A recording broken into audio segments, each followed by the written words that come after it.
It's hard to think of a better one-car-fits-all solution than Audi's A6 Allroad Quattro.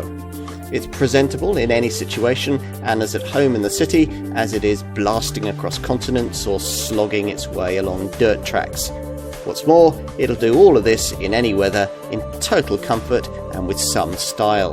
That much we already knew about this model. This 4th generation version, though, improves the concept further, with sleeker style, extra space, high-tech cleverness and greater efficiency from a mighty range of 6-cylinder engines that now feature the brand's latest mild hybrid technology. It is, in short, a smarter choice for those who need occasional off-road traction and all-weather capability. The adaptive air suspension system is this A6 Allroad model's signature feature, combining air suspension with controlled damping. It adjusts the ride height depending on the road speed and the mode that you've set in the Audi Drive Select driving mode system. For ordinary tarmac use in auto and comfort modes, this go almost anywhere 4-wheel drive estate will set off at the standard ride height, giving you a ground clearance of 139mm, which is then actively adjusted according to speed. At motorway speeds of above 74 miles an hour, the ride height is lowered by 15mm.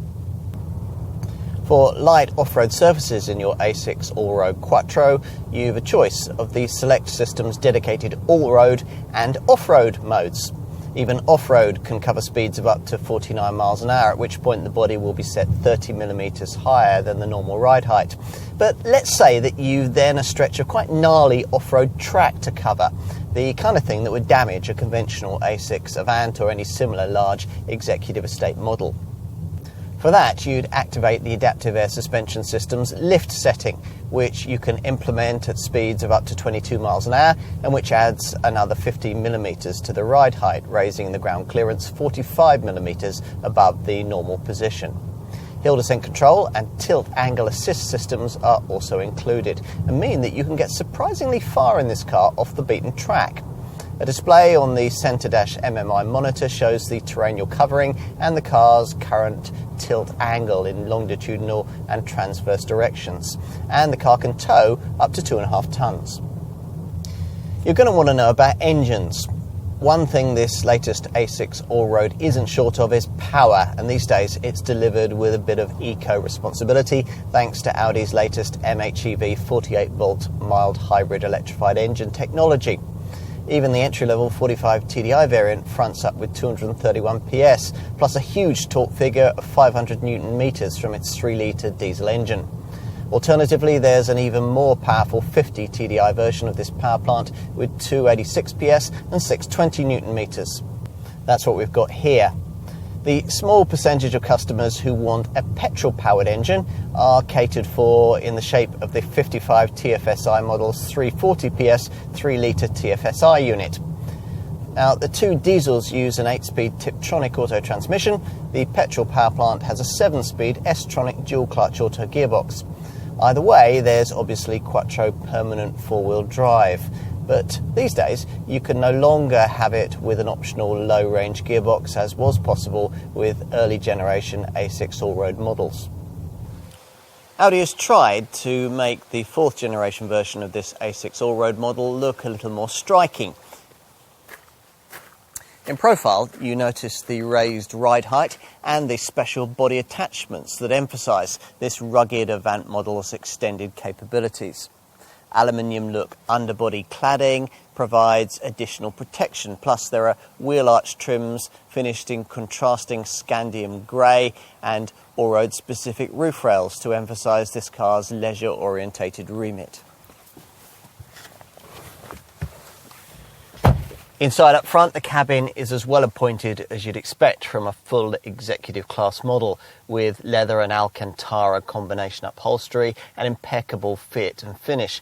Plus, most buyers will want this Audi virtual cockpit instrument binnacle digital display. Media features are taken care of by the usual black panel MMI twin screen system on the centre stack that now features in all top-line Audis, with a 10.1-inch screen for infotainment functions up top and a smaller 8.6-inch display, mainly for climate features, just below. Thanks to this car's long 2.93 metre wheelbase, the back seat offers reasonable space for 3 adults, but much more comfortable room for 2, and you get a fold-down centre armrest with storage and cup holders. Out back in this estate model, there's a 565 litre boot. The centre part of the 40-20-40 split rear bench can be retracted if you need to push longer items like skis into the passenger compartment without disturbing a couple of rear-seated folk. If you want to push the seat backs down completely, you do it by pulling on these cargo sidewall levers, which reveals a 1,680 litre space. The engine and running gear have benefited from Audi's latest raft of technical and mild hybrid improvements. So, how much of a difference does all this make? Well, Audi claims a WLTP-rated combined economy figure of 37.7 miles to the gallon for both diesel A6 Allroad variants, the entry-level 45 TDI and the top 50 TDI, with WLTP-rated emissions in each case pegged at a respectable best of 195 grams per kilometre of CO2. Even the muscular 55 TFSI petrol model will see a combined WLTP fuel figure of 31.4 miles to the gallon, which, to put it in some sort of perspective, is better than that returned by the original 2.5 litre TDI diesel A6 Allroad. A6 Allroad buyers are apparently the most affluent of any of Audi's customers, so it makes sense, perhaps, that they're also amongst the cleverest, amongst the few choosing a car with four-wheel drive for what they actually need it to do, rather than buying into vague perceptions of safety and social standing. There are other big-ish, plush estates that offer limited off-road ability, of course, but if they lack the clever air suspension that really makes this car work in that respect, these can seem very pretentious and contrived. No, if you want the occasional benefits of better ground clearance and off-road traction without the usual clunky dynamic downsides, if you can do without the image, expense and bulk of a fully fledged SUV, and if, in summary, you want to make a sensible lifestyle statement, then we can't think of a much better way to do it.